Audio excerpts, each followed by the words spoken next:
Hi,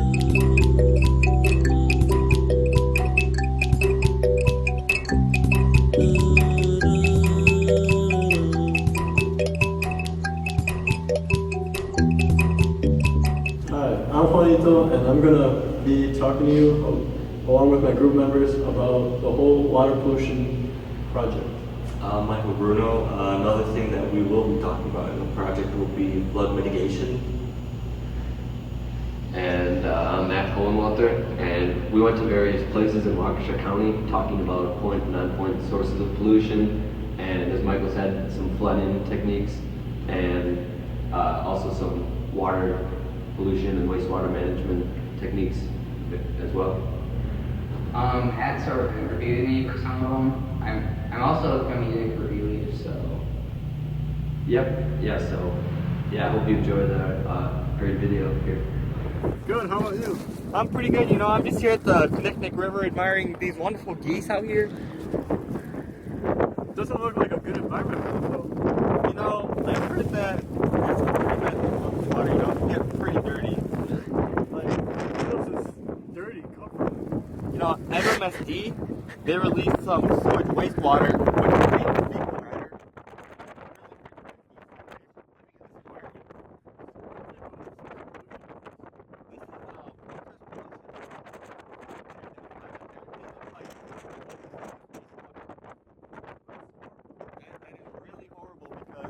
Especially for the fish, but also for us, because when we fish, we can't eat it because they're contaminated. So we would also get sick from it. So not only are the animals affected, but we as people are also affected by this. We need to do something about this. I would agree. I think we need to have some control of these pipes and make sure they don't get discharged into these rivers. It really hurts us. Yeah, well man, they're pretty good. Yeah, I know, right? That one wasn't that good. But, yeah, see, I mean, it's not that hard. You just gotta flick your wrist. So it's a little like environmental science. It's pretty easy. I don't get that, but explain. Well, you know, we're here at Lake LaBelle, Oh, yeah. and as you can see, there's a lot of pollutants. Yeah, such as like what? What's polluting this lake? The phosphorus and nitrogen are actually running down from the lawns across the lake due to all the homes that have pesticides in the grass. Oh, so that's why all the grasses are so green even though it's November? Yeah. They're using phosphorus and nitrogen to make them green. And let me get this straight. So those nitrogen and phosphorus, it goes into the water and that kind of pollutes the water. Yeah, and since there's no buffer zone, it just runs freely, and then there's algae that develops in the lake, as well as phytoplankton. Oh, so this water pie isn't that good of quality? No, it's pretty bad quality actually. Oh. Wow, how'd you learn all that stuff? Well, I learned this in my environmental science class. Oh, really? Yeah. I'm taking that too. I have Mr. Meyer. Oh, I'm sorry to hear that. Yeah, it's I'm okay. Mr. Astor, so you know. You're lucky. I wish I could have it. And I'm in my hometown of Brookfield, and I'm here with Joe Mansfield, and we're going to talk about this river here. So, Joe, what river is this right here? The Fox River. This is the Fox River in Brookfield, and this has been known for a lot of flooding during spring and fall and in the winter when the ice melts. So, or what causes this flooding?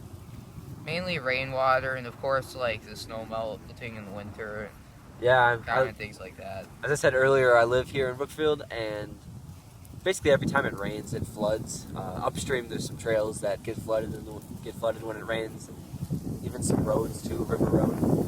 So, what's the negative effect that the flooding has on this area? Well, when it floods, like the water level, of course, rises, and it would make it hard for like the deer to get through here. Because like you can't really see it from here that well, but like if you get an aerial view, you notice all these snow trails. Yep. And like because of like how much it floods, it would make it a bit more difficult for them to walk. Yeah. Is there any positive effects that this flooding has? Oh, definitely. Like when the water rises, it would like water all this grass around here, and like it would, and like by the grass getting watered, it would also like the grass would soak up some nitrogen as well. Yeah. And that would like sort of get some of it out of the Yep. Yeah, so Fox River, occurs mostly every time it rains, varying on how much rain comes down. But also upstream, after it rains, more water comes down here, and this whole area can get flooded at times. Yeah, it's kind of hard for the wildlife here, snakes, deer. I mean, yeah. So, thanks for joining us. Matt again, and I'm here with Joe Mansfield. I'm gonna ask him some more questions. So, what is this place right here? It's Fox River Water Pollution Control Center. Yes, it is. And so, what is this place like? What's the purpose of it? It's to it's to get crap out of the water, quite literally. Yeah. Like nitrogen and phosphorus. Yeah. So what is the body of water that the Fox River Water Pollution Control Center is mitigating pollutants from? What type of body of water is that? It's the Fox River. It's the Fox River, and we were previously there talking about flooding. Yeah. So what are the types of pollution that's being mitigated? Well, mainly crap. I mean, quite literally crap. Yeah, And nitrogen and phosphorus. All right. Here we have a truck coming up.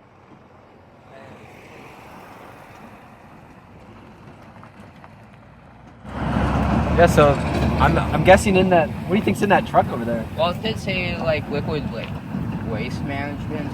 Yeah. So it's pretty much like just it's delivering the wastewater. Yeah. So what effect does this have on the water quality, the mitigation? Does it make the water better? Oh yeah. It gets rid of nitrogen, so that algae doesn't grow as well, and the dead zones sort of die off. Yeah. And I have one more question for you. So, what are some other solutions to the water pollution that is not at our place here? So what are some other sources that you can do? Well, one thing you can do is not use water while it's raining, because like some areas there's a combined sewer system, and it really overflows the sewer, so you can't get through as much water as easily, and the water is diluted too. Yeah. So it doesn't work quite as efficiently, and they sometimes have to get rid of the water by just dumping in raw sewage. Yeah. Because otherwise, crap comes in your basement. Yeah. So is there anything more to add, or that's it? I'd like to add a fun fact first. Are you cold? Because there's a bird. I'd like to add a fun fact. So, in the city of Brookfield, the eastern side of Brookfield, the sewage is taken care of by MMSD, and the western side of Brookfield is taken care of by the Fox River Water Pollution Control Center. So I just thought that was pretty cool. So thanks, Joe.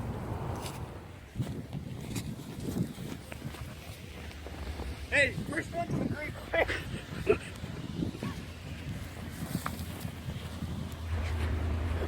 Dang it, I lost. Have you ever been to this creek? No, I don't think so. What creek is this? This is Lincoln Creek, here in Milwaukee, Lincoln Park. That's a great band too. Really? Now, I've noticed that this looks very beautiful. How do you think we got it to be like this? You think it's natural? No, flood mitigation. Flood mitigation? What's that?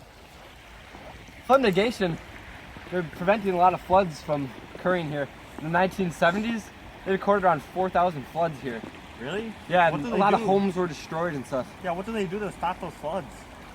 Well, in this river, there's a lot of techniques for flood mitigation, but here specifically in Lincoln Creek, they are deepening and widening the creek, and they made 2 drainage basins to store some water.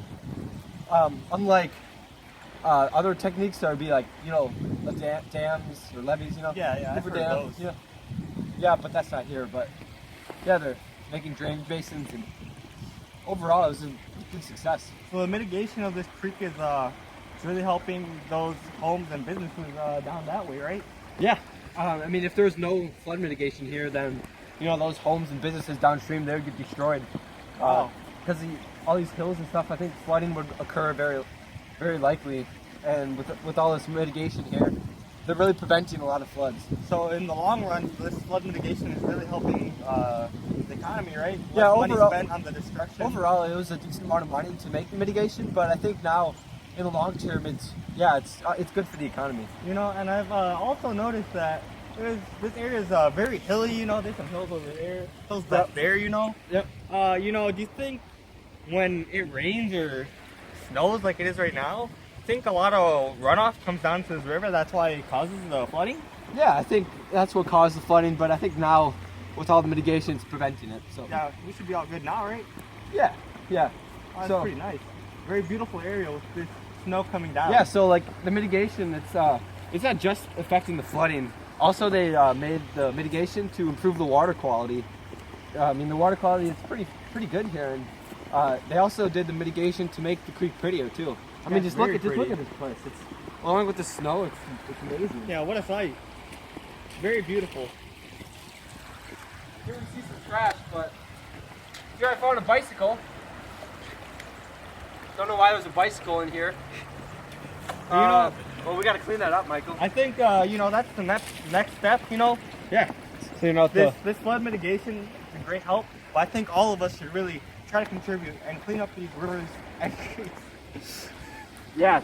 So this flood mitigation, overall, it's been a huge success here at Lincoln Creek, and those homes downstream and stuff, they're surviving pretty well and without any floods, and it's going good here. Want to go back to our snowball Yeah, fight? let's go back to our snowball fight. That was Had a fun, great though. time learning about that, but yeah. The whole project was a great experience, and I really learned how to skip rocks at Lake LaBelle. Yeah, overall, I think my favorite part was being at Lincoln Creek, having a snowball fight with Matt. That was pretty fun. Yeah, I had a great experience after being pushed in by the comedic guy over here, Joe. Yeah, it was a fun experience at Lincoln Creek, having a snowball fight with Michael there, and teaching Juanito how to skip rocks at Loch LaBelle. Yeah, by the way, that push into the river actually wasn't scripted.